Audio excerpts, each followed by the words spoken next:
kitty. Hello, I see you.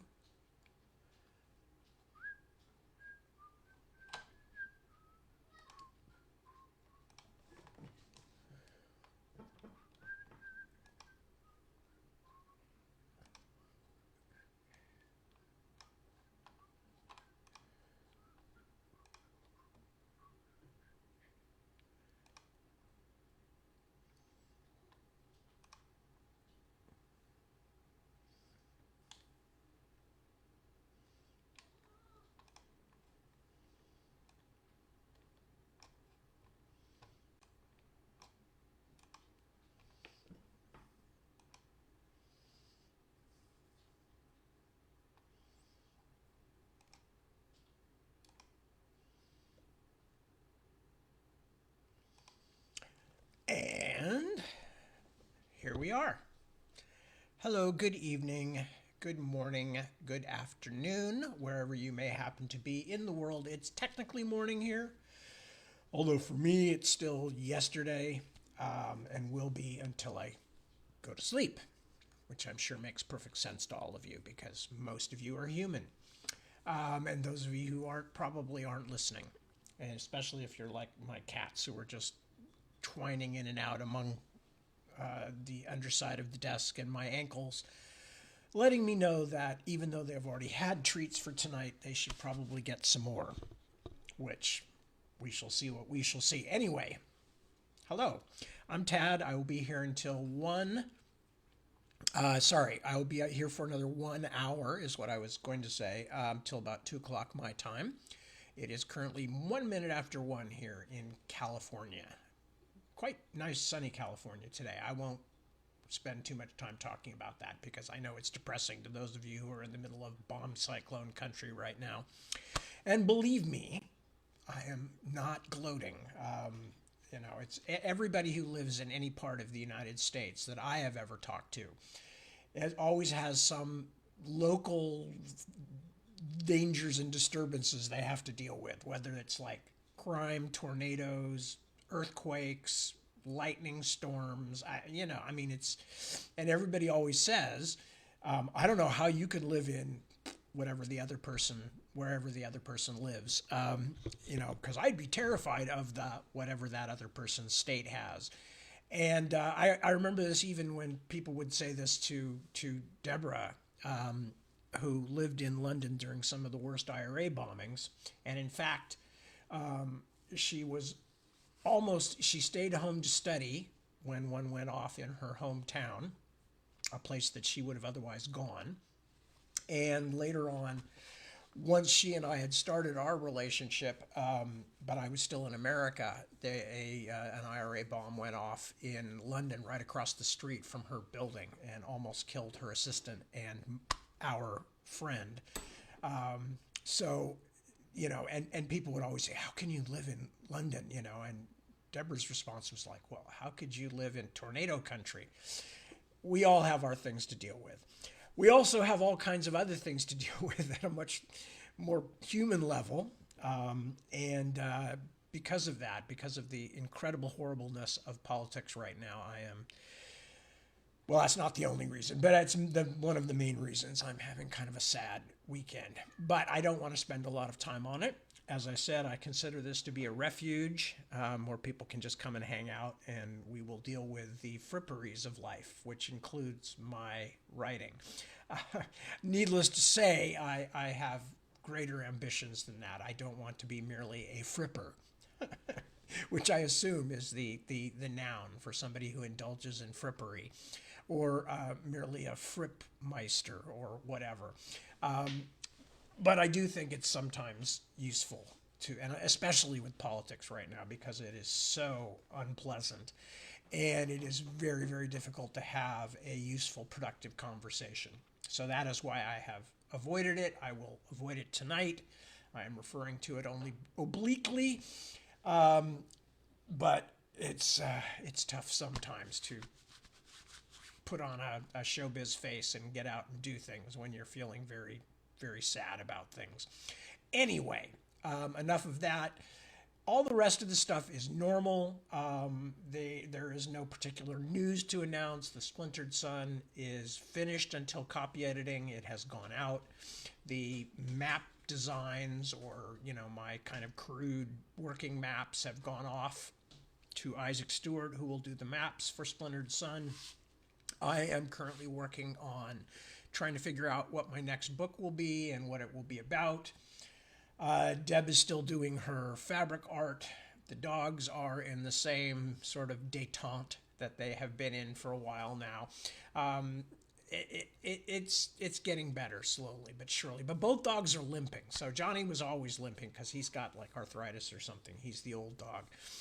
But Lemon appears to have done something, jumping up or jumping down or something, and she's limping a little bit too. So both dogs a trifle hors de combat, as the French say, but otherwise doing pretty well. And things in general, not much to tell. I haven't done anything. I don't think I've been out of the house to pick up the dog twice in the last week from dog care, or whatever you call it. Because of her issues with Johnny, I think I might have mentioned this already, but if I haven't, and if I have, indulge me.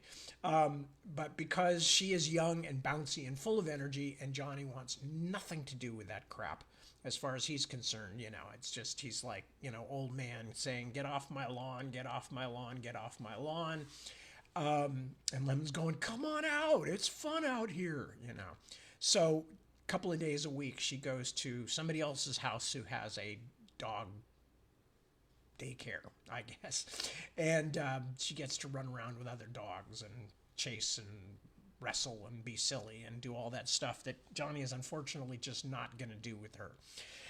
So other than that, the reason I brought that up was because other than those 2 times when I went out to pick her up, I don't think I've been out of the house, which is probably not a good sign, but it's because I'm working and because there's a ton of stuff to do around here. So I don't have much to relate. I got my mind on many, many things, but none of them are sufficiently interesting or sufficiently developed yet to tell anybody about. I can't think of any other news that I have to share. If I do, I will break in with it suddenly and probably tangentially to something else I'm doing. But that's basically where it is. Oh, and I've had a lot of medical appointments for various things, small things. So, but in the last several weeks, haven't really done much else except work and hang out and take care of animals and clean up after cats and dogs and stuff. Anyway, so an absolutely stultifying summary, I know, just really boring. But there you go. Sometimes you just can't manufacture anything.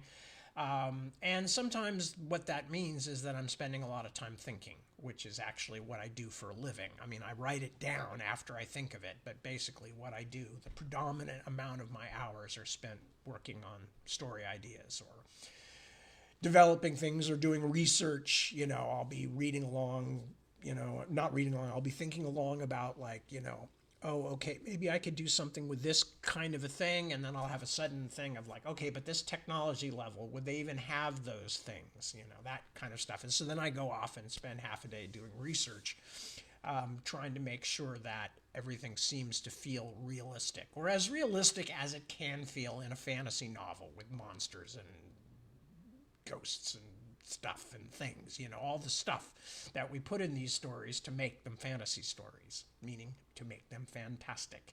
And in that sense of the word, not meaning wonderful, which has become its common meaning, but meaning unbelievable or strange, the realm of fantasy, the dreams and ideas and inventions. Anyway, so there's a long, long way around of me saying, I don't have anything to say. But that's kind of the story of my life, and certainly the story of my career. In the interim, let me just go and see who has checked in. I see Rosalba. Rosalba has checked in, and hers came up as a direct message. So I saw that first. Okay, so who are we? How come sometimes these things just disappear? I just don't get it. Okay, it says everybody's here. and I see them listed, but then the comments, anyway, let me see what I've got here. So Kristen has checked in. Hello, Kristen. Good to see you. Christy Sanders has checked in. Okay, good. Good to see you both. Anything else in the way of comments? Okay, here's some more. All right, good. So there's Kristen. There's Christy.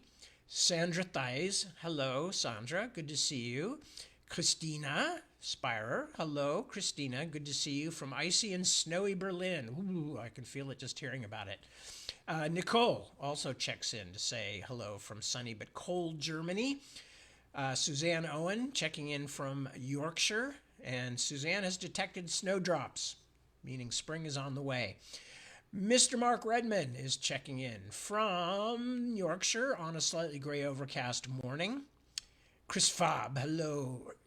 My good friend Chris has checked in, and 7.5 Celsius in northern Germany, I think is what it says here. Rosalba, who I mentioned earlier, has checked in. Hello, Rosalba. Christina says, -7 degrees in northern Germany. Suzanne Owen, 5 degrees centigrade where she is. Oh my Lord, Celsius. Anyway, Aria Sharp says it's a toasty 21 in Minnesota. Okay, big fun. All right, everybody. Hello, there's my mother-in-law, Hazel. Hello, sweetie. Good to see you. Hello. Your daughter is upstairs asleep with at least one dog. Probably both, although Johnny tends to stay on the floor, and Lemon very much believes she is entitled to sleep on the bed. Who else has checked in? Marion, hello. Marion checking in from Germany. That's Marion Wissering. And Petra, also Petra Spirer. So both Spirer ladies have checked in. Women persons. Okay, good. It's kind of nerve-wracking. I should never look at the number of people who are online, because when I'm talking and the numbers start to drop, I always go like, ooh, what am I doing? Anyway, doesn't matter. It doesn't matter. I am here to read, and reading is what I'm going to do. So anyway, thank you all. Huge pleasure to see you, as always. And I am now going to continue with Sleeping Late on Judgment Day. I had already started Chapter 14, Other People's Problems. That is the name of it, but I am going to go back and read a couple of paragraphs from the section of Chapter 14 that I'd already read, just because it gets you back into rhythm.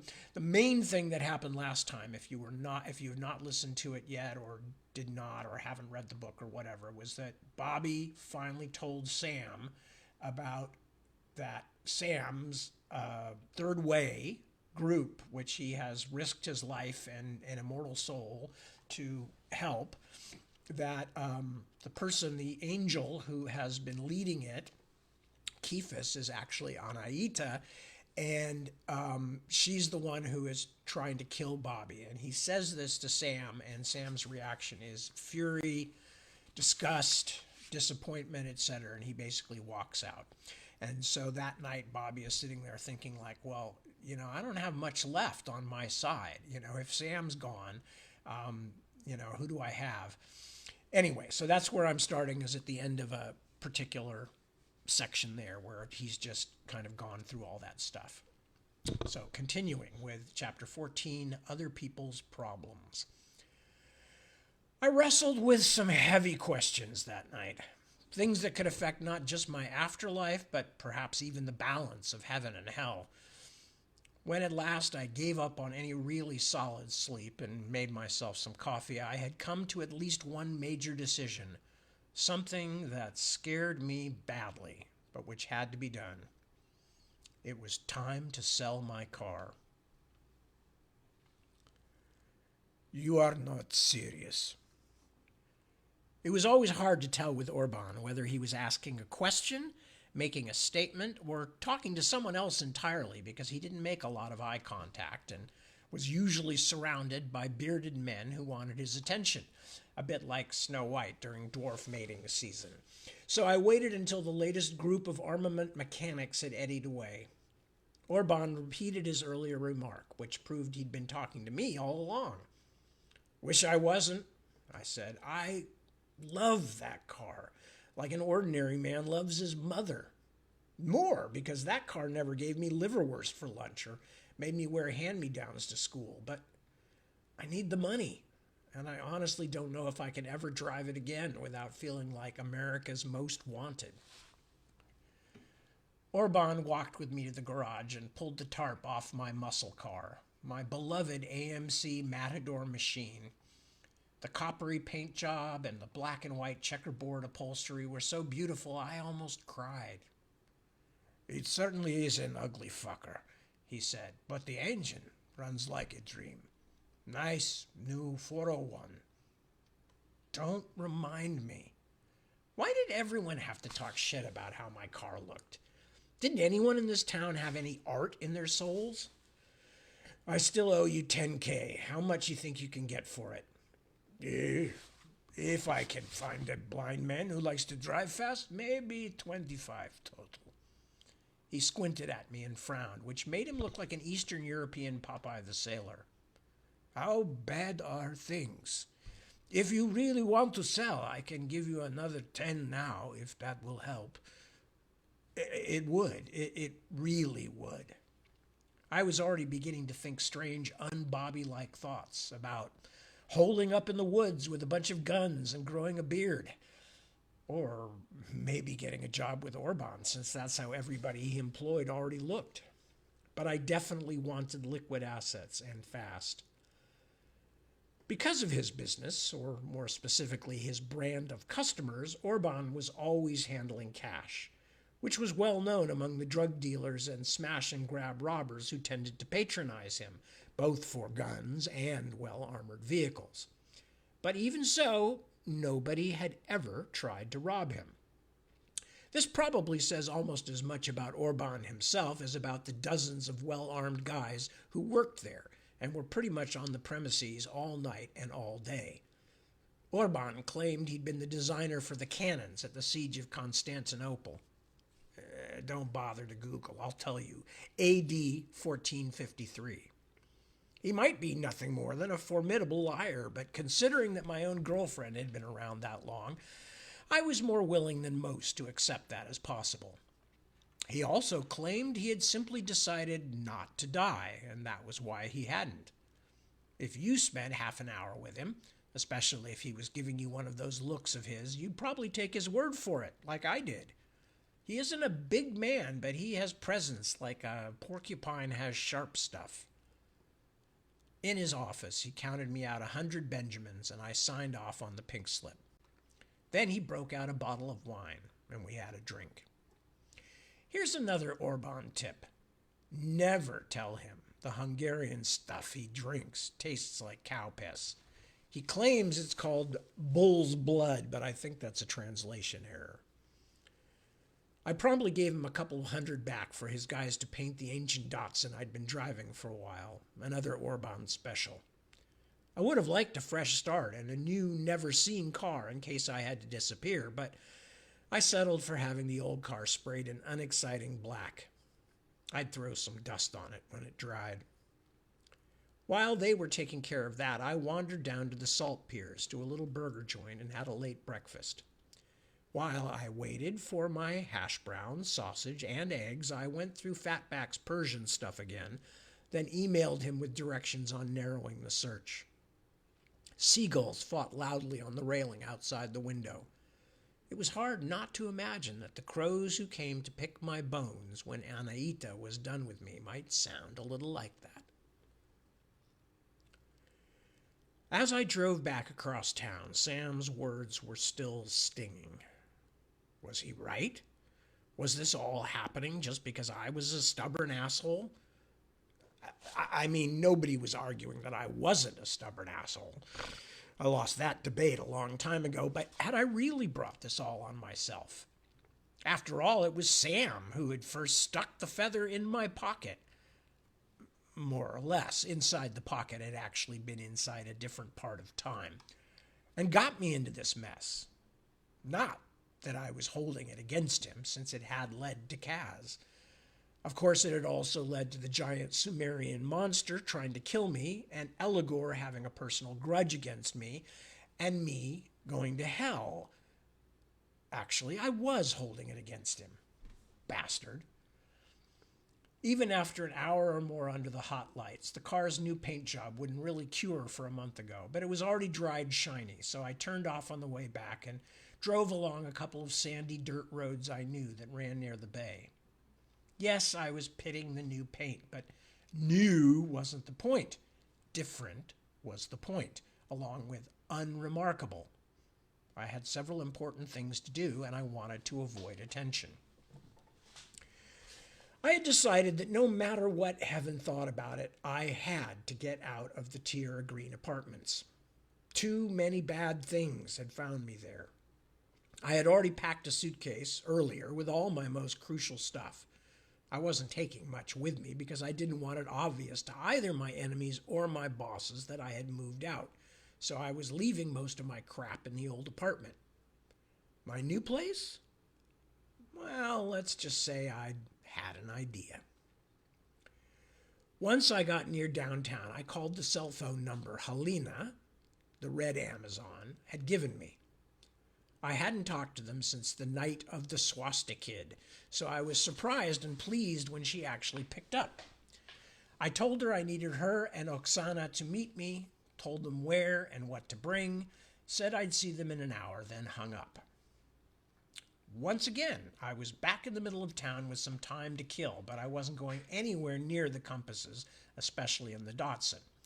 If the place was being watched, as it probably was, I might just as well share pictures on the internet. Here's my car's new paint job, LOL. Instead, I parked in a municipal lot and went into a bar I'd never visited. The tavern was called The Bung, and it was about as classy as you'd guess from that name. The kind of dark, depressingly quiet place where you could get completely shit-faced in the middle of the day and nobody would look twice.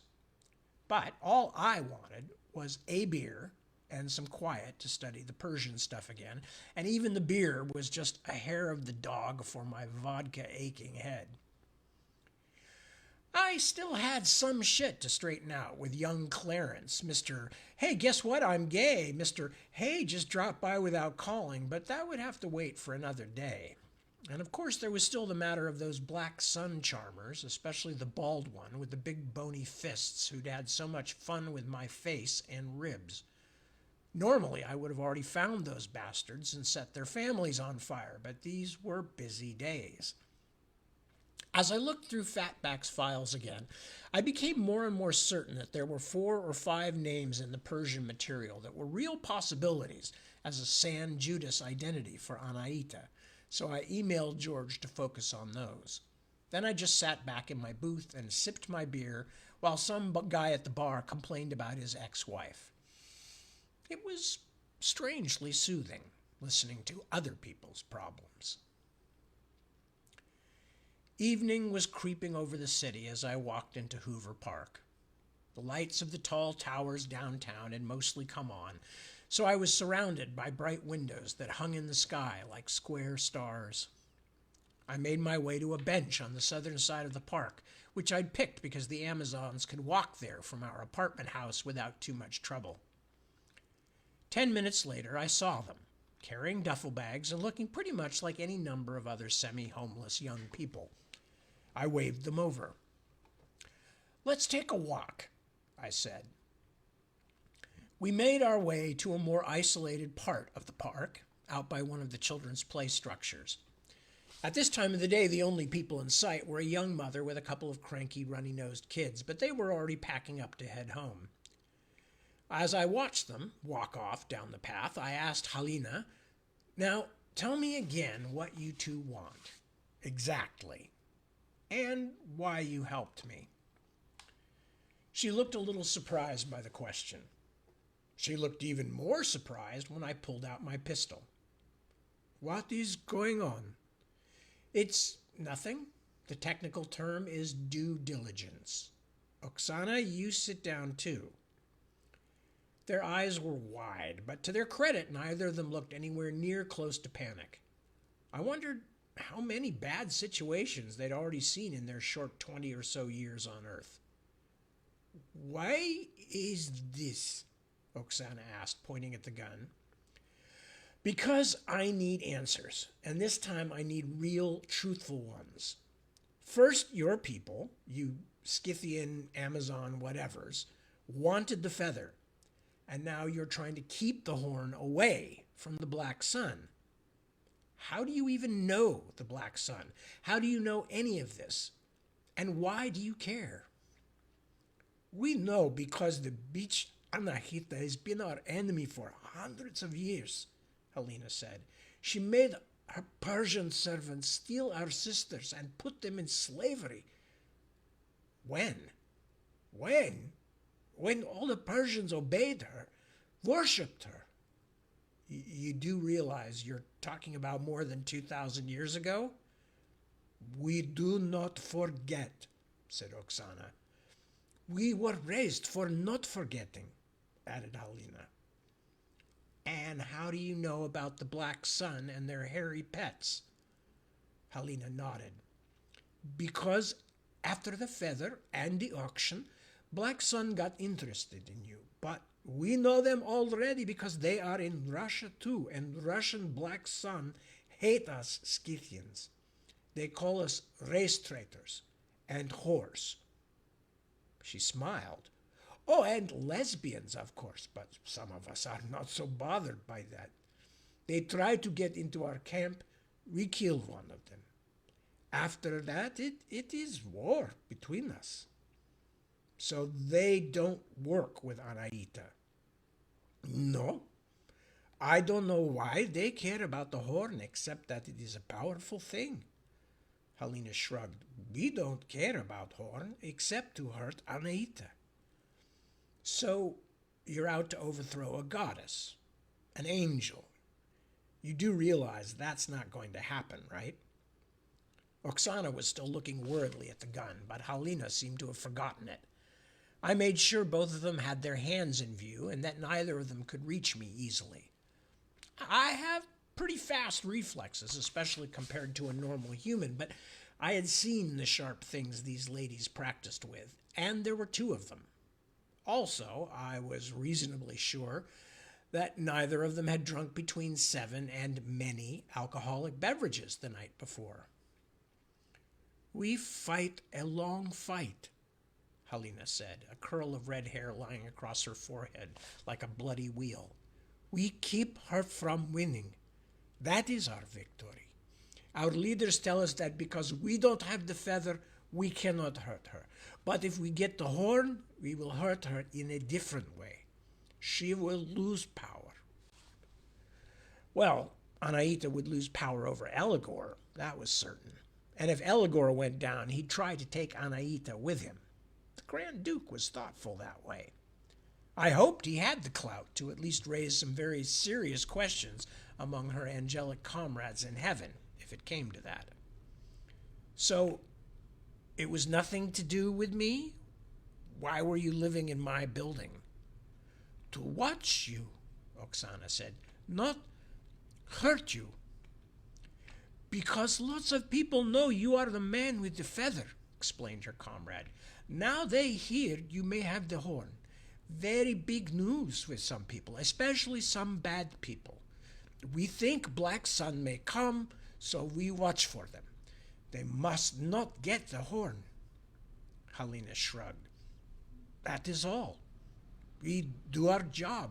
We work for our people. And all your people want is the horn. But here's the problem. I can't let you have it. Do you understand? I need it more than anyone else does. But I can promise you this. If I do get it, your Anaita won't like what happens. And we can all agree that we don't want those goose-stepping Black Sun bastards to get it either. Helena turned to Oksana, and they had a quick conversation in Ukrainian. I kept the gun up, but I didn't point it straight at their faces anymore. Sometimes courtesy is as important as actual trust. Okay, said Halina at last. Is okay. You promise, we believe, not to give the horn to Anaita, everything okay. We can work together. Not just work together, I said. Go to war. Are you ready for that? Oksana nodded eagerly. We have been in war all our lives. This war. Same war. Against the Persian bitch. Okay, I said. One last thing. I turned my gun around and handed it butt first to Halina, who took it with a look of surprise.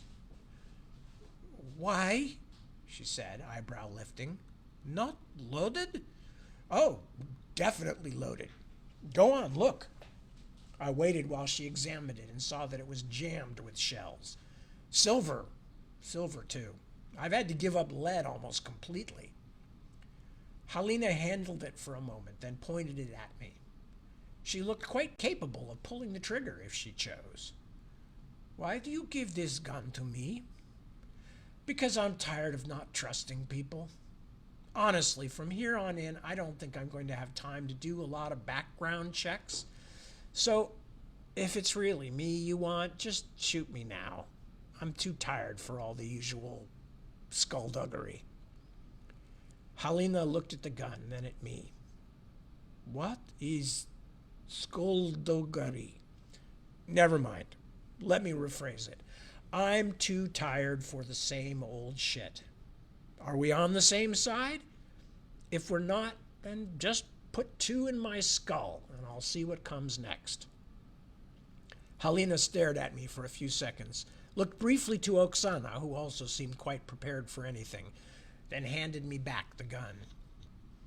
Same side, Bobby Dollar. Good. Bring your stuff. We're going to take a ride. See, Kaz's message via Demon Crudlump hadn't just reminded me about Kaz and how I felt about her, because, to be honest, I never really stopped thinking about that part. It had also reminded me that she and I had both flirted with disaster even before we met. The Countess more than me, considering she had stolen Eligor's most prized possession.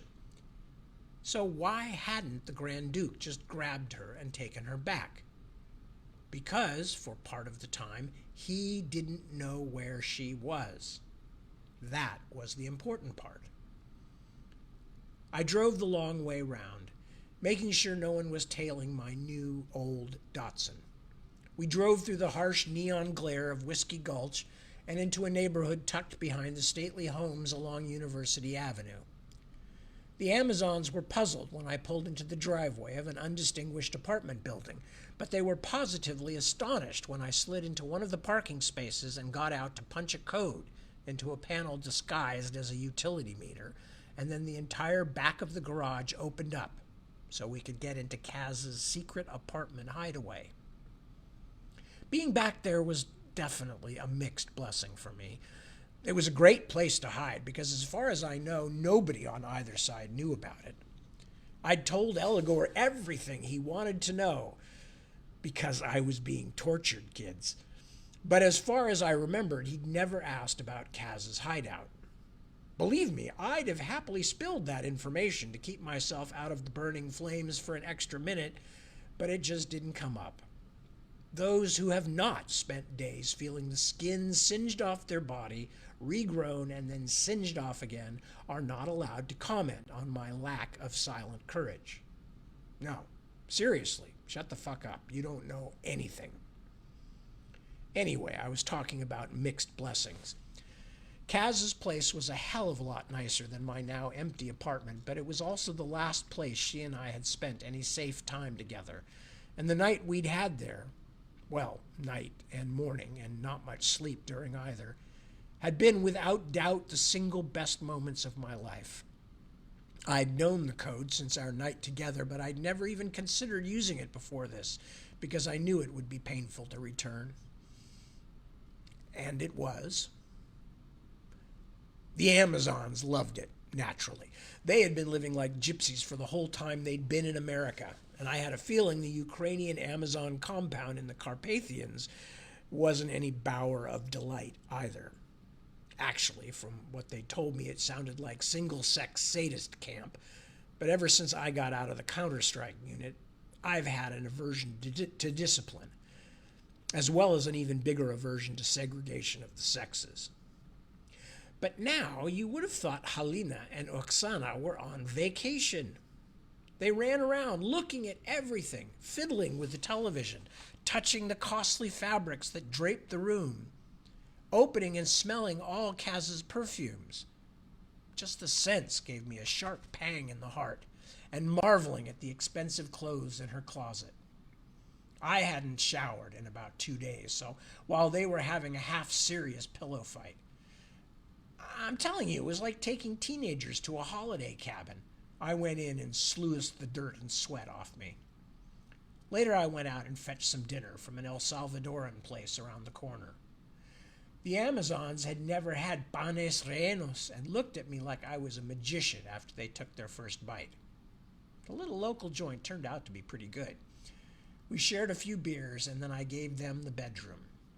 I was just able to deal with being in the apartment, but I didn't think I could handle Kaz's bed too, and set myself up on the couch with all my case notes, some paper, and a pen.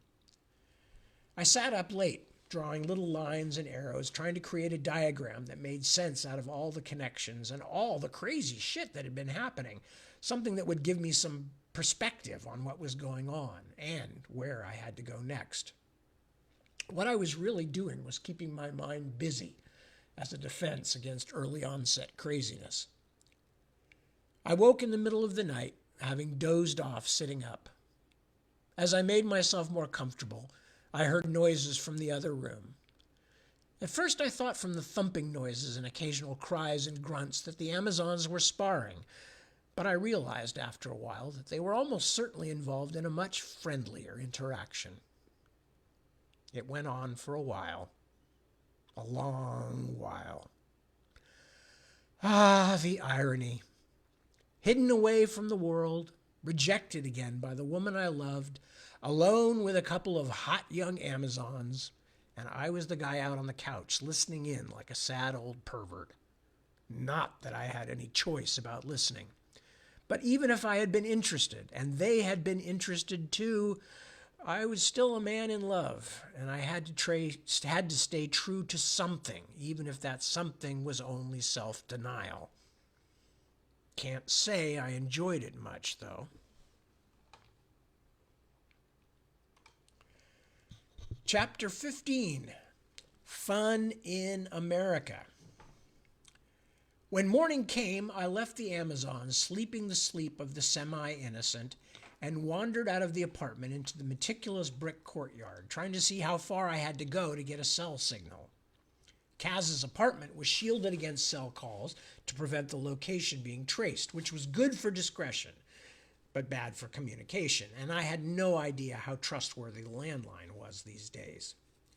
Turned out I had to walk a couple of blocks before I got any bars, and the reception still wasn't great. But considering the guy I was calling had once used my phone, with help from our bosses, to keep tabs on where I wasn't too unhappy. "Clarence," I said, "are you alone?" "Bobby?" He yawned. "I hope so."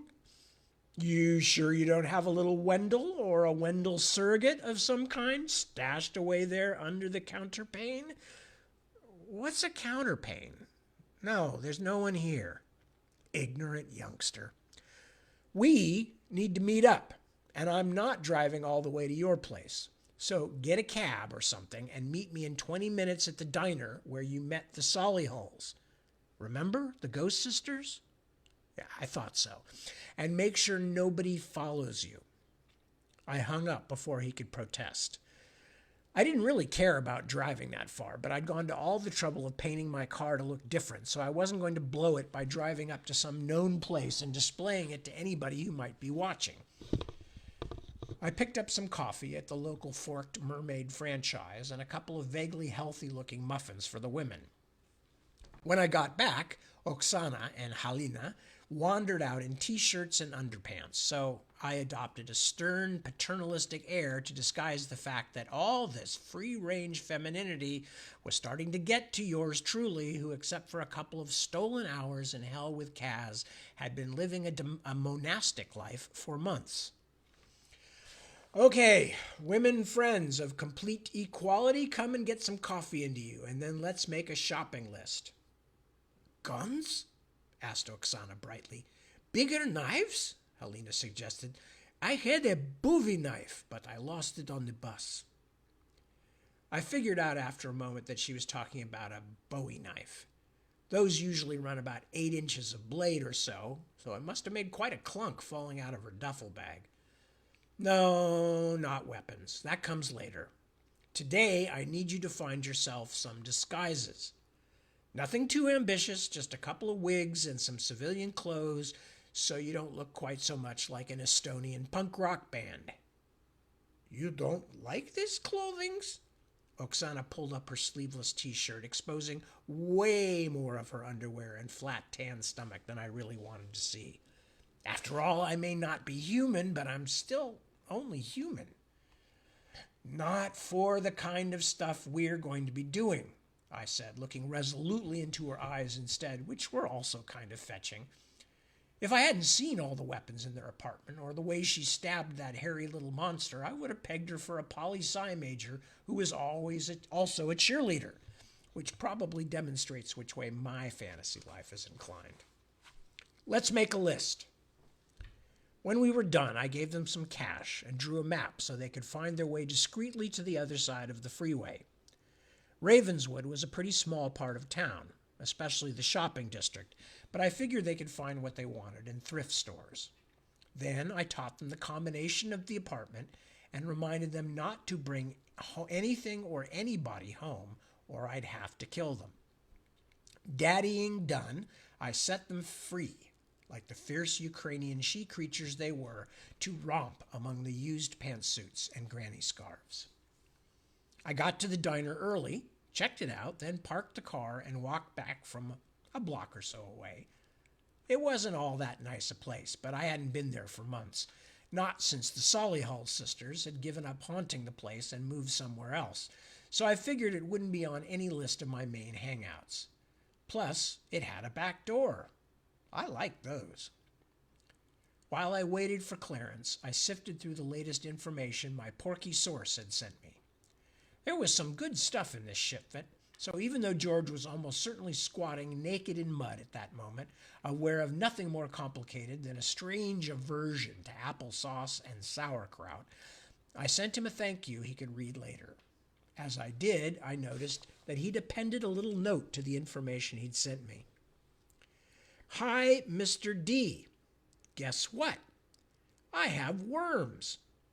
Ascarids, I think they're called. They're really bad for pigs, but I don't think I have that serious a case. The vet here is great, and they really respect their patients' privacy. I'm supposed to take something called mebendazole, spelling, to kill the worms. And the food here is great. I was so glad I hadn't ordered anything to eat yet. George and I had narrowed down the candidates for Anaita's earthly avatar quite a bit, which meant it was more like studying actual people now and not just demographics. I had suggested several variables for George's search, including one, apparently Persian or Persian American, obviously, or the whole search was pointless. 2, wealthy, because why wouldn't she be? 3, sporadic appearances, because I figured an important angel like Anaita wouldn't be able to hang out on Earth all that often. And 4, involved in local life, but not too involved. Because of this last, I could eliminate at least 4 of the people George had given me, each of them with big, complicated families. That still left me nearly a dozen to consider, but I took a flyer and crossed off the male candidates, just as an exercise. Certainly, if Anaita didn't want to be found out, it would have been smarter to pick a male persona, but I had a feeling she wasn't the type. I mean, she used to be a goddess, and unlike angels, at least as far as I knew angels, goddesses were proud of being female. And she was the goddess of fertility, right? Wasn't that what Gustavus had said? Eliminating men quickly narrowed the field down to 3. They were all interesting, but as I sat there staring, I kept coming back to one particular name. I was just about to email George again to ask him to get me more information about that particular woman as soon as he could get free from his roundworm treatments when the door of the coffee shop went ding and Clarence walked in with Garcia Windhover. G-Man saw me and trotted to my table, struggling as always to keep his pants from falling down. I don't want to sound like a cranky old guy, but come on, even rappers have to run for their lives sometimes, don't they? How do they do that with their pants around their ankles like a spanked toddler? Not that G-Man was a rapper or anything else but a white suburban kid from a nice, slightly hippie-ish family who had taken his interest in African-American culture way beyond the bounds of good taste. Actually, his outfit wasn't that bad this time, except for the bandana knotted in the front and banging against his skinny chest a ridiculous gold medallion that I could swear he'd stolen out of some 90-year-old lady's jewelry box. "All right, Bobby," he said and tried to fist bump me. I refused to produce my fist. I know, petty of me, but come on. "Don't worry, I'm going to let you two talk, but I just had to come in and show you my new ink." He stuck out his arm, then turned it over to display a patch of baloney-colored skin that had presumably been nude until recently. Now it glowed with new black. The words "Mission from God" in complicated Gothic letters. "'Cause you told me that time that you were the Lord's avenging angel, and that's cool. And since you're my boy," I took a breath. If G-Man really was just dropping off Clarence, it would be easier and safer for everyone if I kept the conversation brief and light. So, instead of telling him what an idiot he was, I just nodded and said, "Yeah, bro, nice ink." Yes, I said it. And if I hadn't already been to hell, I'd say that was where I'm going someday for lying. But when I go back to hell, it will be for dozens of much worse crimes, and probably sooner than I want. I gave Clarence a look that was meant to imply all the ways I would have liked to hurt him if I had the freedom to do so, which I didn't. "So, you caught a ride with G-Man. I thought you had a car of your own." "It wouldn't start," the boy angel said with a distinct tone of sulk. "And you said 20 minutes, Bobby." "No, you two have to get on with your top secret business, G-Man said loudly, causing one or two of the poor bastards already eating there to turn and look. "So I'll just go cruise around. When should I come pick you up, Harrisonio?"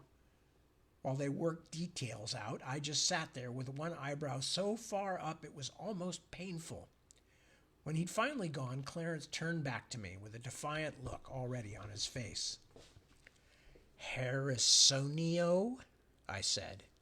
His earthly name was Harrison Ely, but nobody ever used it, at least nobody who was even halfway cool. "At least somebody almost calls me by my real name."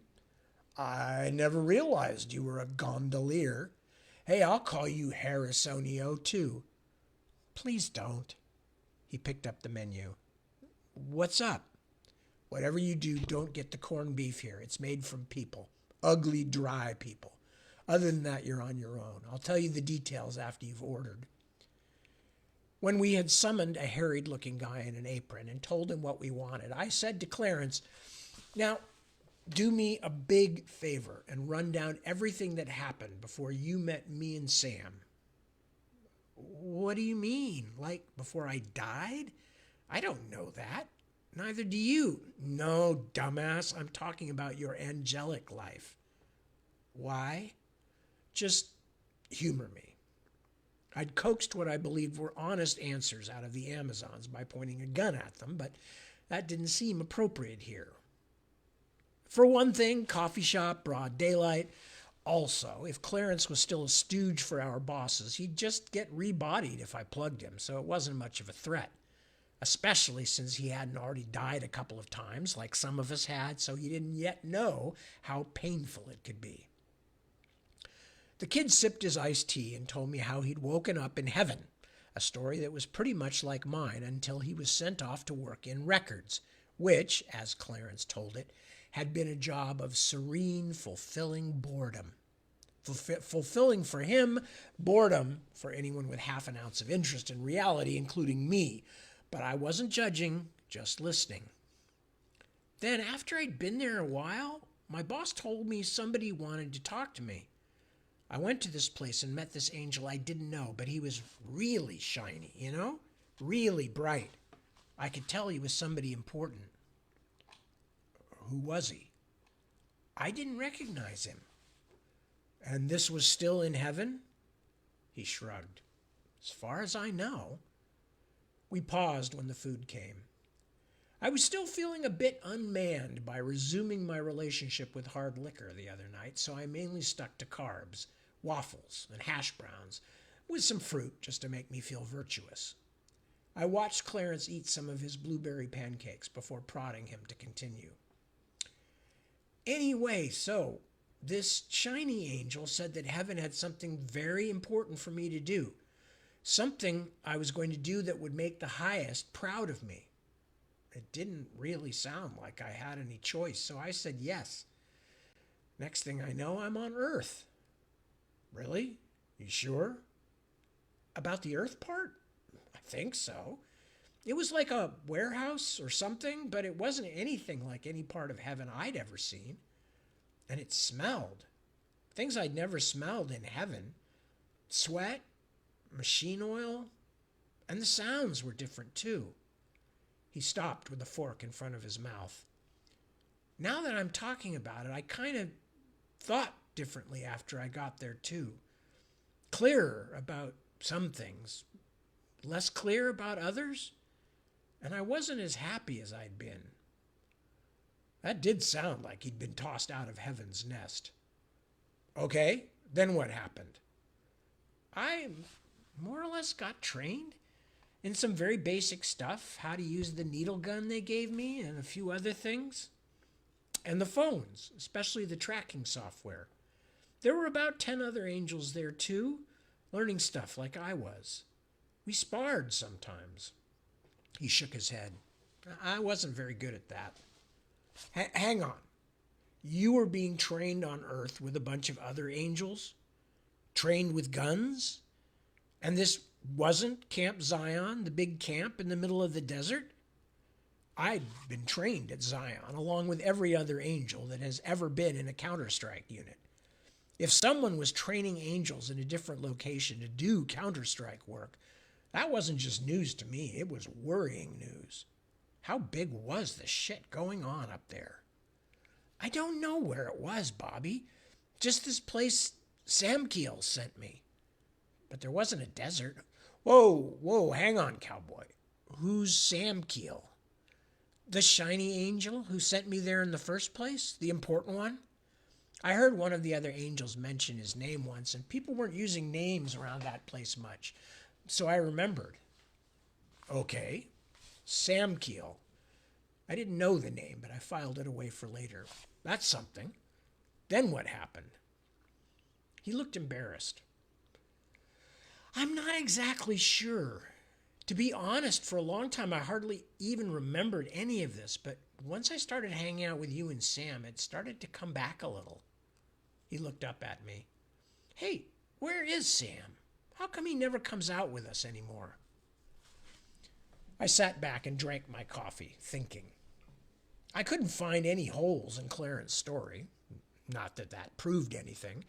The people we worked for, if you can call them that, are much more powerful than we are. Since they were capable of wiping our memories, they might even be able to implant cover stories right into an angel's brain. At least I was going to assume that until I found out otherwise. Still, I didn't have much choice but to believe him. I was running out of potential allies.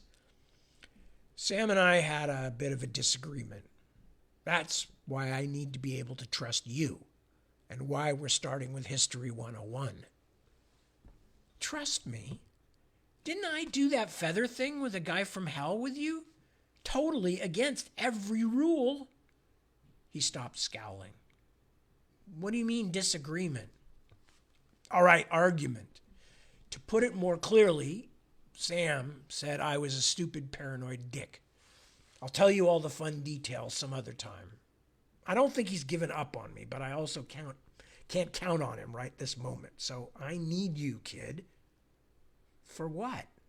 I don't know yet. But shit is getting serious. From now on, don't talk to anyone in heaven you don't need to. And don't talk about me to anyone, including Sam. Really? He looked very worried by this. No, Clarence, I'm just joking with you. We're going to meet him at Chuck E. Cheese later on and play skee-ball. Yes, Sam. Until I know where he stands on Kephas, I have to play it very, very safe. Well, Clarence wouldn't be satisfied until I told him the important facts about Kephas. That it was probably important angel Anaida, who wanted my soul jerked out and fed to demon alligators, although even if I was right that she was behind it all, I still had no idea why I'd pissed her off so badly in the first place. Yes, I had wound up with her feather, but I hadn't stolen it and I hadn't wanted it. She didn't have any need to go after me at first. Of course, after the whole thing went down with Eligor and Kaz, I probably knew too much to be left alone. Oh, Clarence, I said, one more thing. We're friends now, in a weird sort of way. But if you're not what you keep telling me you are, if you're still working for our bosses somehow and you rat out me or Sam, I swear on the highest I will make you wish you'd never met me. He was startled at the change in my tone and showed me hurt puppy eyes. That wouldn't be anything particularly new, Bobby. That's because I'm difficult, because I'm rude, but if I have to come after you, you'll have entirely different reasons. Serious reasons. Thanks for the good faith, he scowled. You give angels a bad name. Not my fault. I'm just as the good Lord made me. Yeah, like I should automatically trust somebody who started out as a fink for management. I wasn't feeling particularly enthused about seeing G-Man again, so I left Clarence still shaking his head in dismay, and I started home. While I still had bars on my phone, I pulled into a parking lot and called Alice at the office to tell her I needed a longer, indefinite leave of absence. Alice informed me, in her cheerful way, that there wasn't a snowball's chance in the devil's backyard that would happen, so I asked her to address the request straight to Archangel Temuel. I hoped the mule would back me up, or at least delay the request long enough to give me some time before it was turned down. Too many things were happening at once now, and I couldn't afford to be called to any surprise job reviews up at the Big Shiny. While I was sitting at the curb, I went back over Fatback's latest information dump about prominent local Persian American women. The more I looked, the more I liked my candidate. She was wealthy, had no immediate relatives I could find, and seemed very, very private. I called George's number and got the answering machine. Hey, hope the worm treatment is going great, and congratulations on that. Skip all the other people and just get me everything you can find, I mean everything, on this woman named Doña Sepanta. Fast, too, if you can tear yourself away from the mud saunas. Please. Back at Kaz's apartment, the Amazons had clearly been having a dress-up party. Oksana greeted me wearing a yellow Dolly Parton wig and a miniskirt that would have looked immodest on a 60s stewardess. Helena sported a sleeveless red leather pantsuit and an afro wig, although with those muscles she looked more like Ike than Tina. They were both still wearing their combat boots and various spiked leather armbands and neck straps, though. The combination was somewhat unsettling.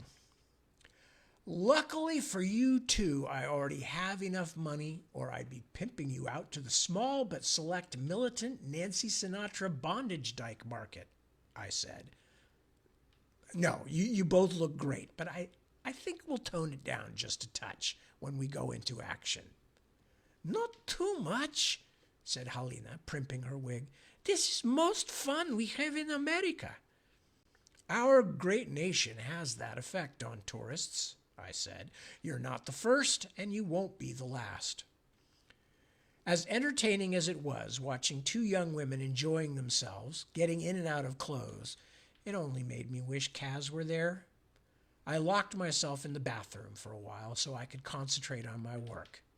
After all, heaven wasn't going to overthrow itself. Ooh, good timing, and that's the end of chapter 15. So, tomorrow, or rather later today at 7 p.m., I will be moving on to chapter 16, Letting It Bleed. So I've bookmarked. I have bookmarked, so I know where I'm going back to. So I hope you're all still with me. I hope the broadcast continued through all of that. And I am going to wrap it up for the night. So as always, I would like to express my gratitude for you joining me. It is always fun to have somebody to talk to in the middle of the night when my wife and dogs are asleep and even the cats are fairly low key. I will be back at 7 p.m. today to read the next section. And if you can join me then, it would be my pleasure to have you. If not, you can listen to it, of course, on YouTube or replay it within the next week or two on my Facebook page. And that's about it in terms of the important information you need to know. So, thank you for joining me. Be good to yourself. Be good to those around you, especially your family and loved ones, your dear friends and whatnot, but keep an eye out for others too. There's lots of people going around needing a kind word every now and then, or a couple of bucks, or a little help up the stairs, or you never can tell. So, like I said, just keep your eyes open. And I will see you very soon. Again, thanks, peace, and ciao bambini.